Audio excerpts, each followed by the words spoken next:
I'm going to do something totally different today on video. We've never done a video where we actually put a project together, and I want a bench amplifier for one of the test benches, and these are few and far between, it seems. And I was looking through some of the magazines. There's Everyday Electronics for July 1975, and then we have Add-on Amplifier, and that was really to complement a little medium long wave simple tuner which they'd published the month before. So what I've just done is to scan that project and to print that out, and then we're not messing about with a vintage magazine. And you can see that's got 4 transistors in it.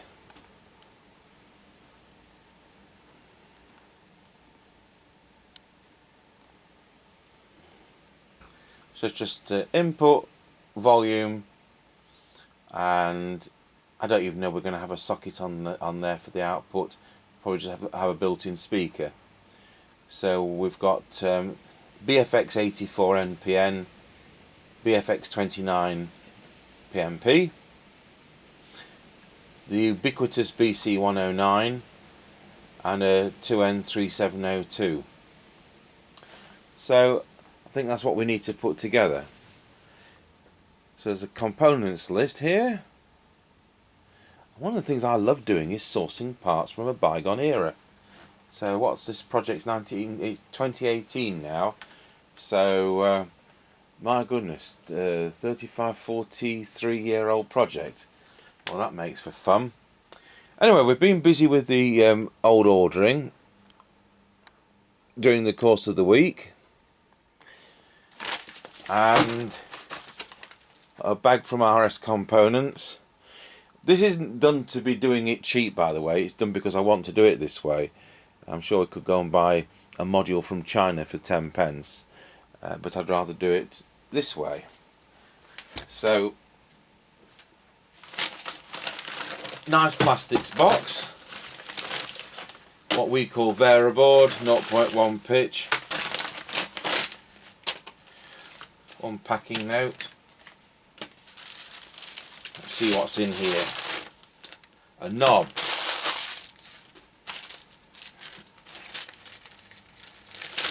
Let's see what's in here. On-off volume. The original project had a separate switch, but I wanted to do it on-off volume rather than a separate switch. And then using eBay, because we haven't got any of the transistors in stock, I've managed to procure the transistors we need for this project.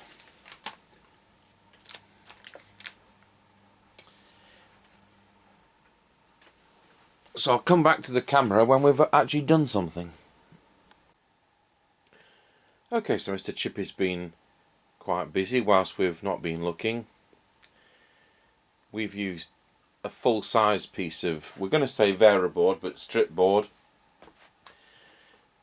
This came from RS Components, 0.1 strip board.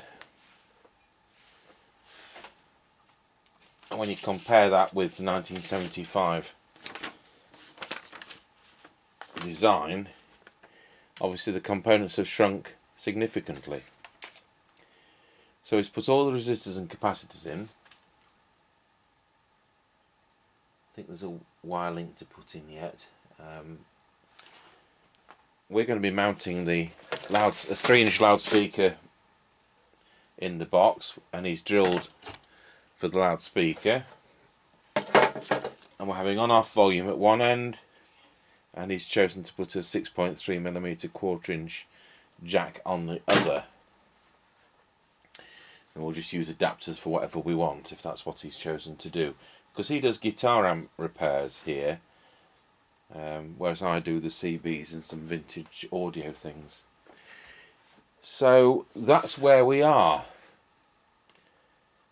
And it is amazing how he's the size of these components in comparison to what they're expecting you to have had at the time. So we've got three electrolytics, I think there are there, and 4 electrolytics, and then there's 1 mylar film capacitor we've put in. So there we are. So the next thing is we'll put some wiring in that, and then we'll come back to the video. Okay folks, so a week later we see Mr Chippie putting the wiring onto the printed circuit board on this bench amplifier. In fact, if Mr Chippie just moves to the right a bit, because there we are, we can see the whole of the board. We decided to use screened leads because we're not using a metal box. Although this isn't intended to be a high fidelity amplifier, we don't want to be introducing hum. So we'll come back to the video when he's done a bit more. Okay folks, well we've finished this now. It's Royal Week because Mr Chippie's done most of the work. And we've put it together, and we've got a battery, we've got a socket on the back, we've got a lead plugged in, and Mr Chippie's got his mobile phone ready as an audio source.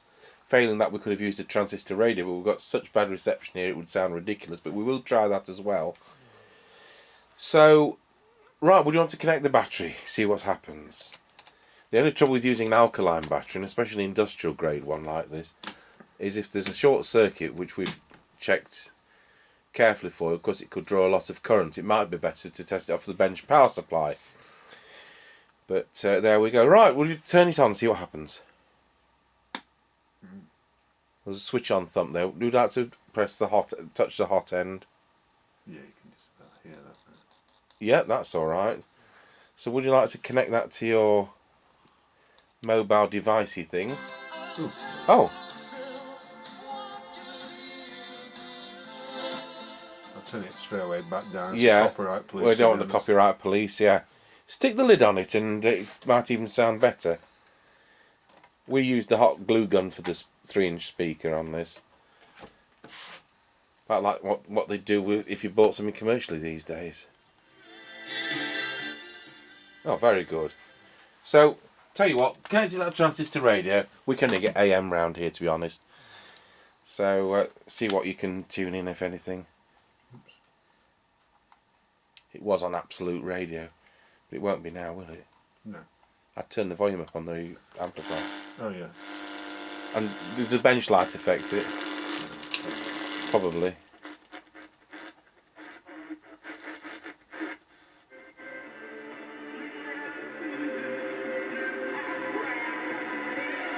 That's what you'd expect round here. You can wave the radio around and see. No, it makes it worse. You can switch it to FM even.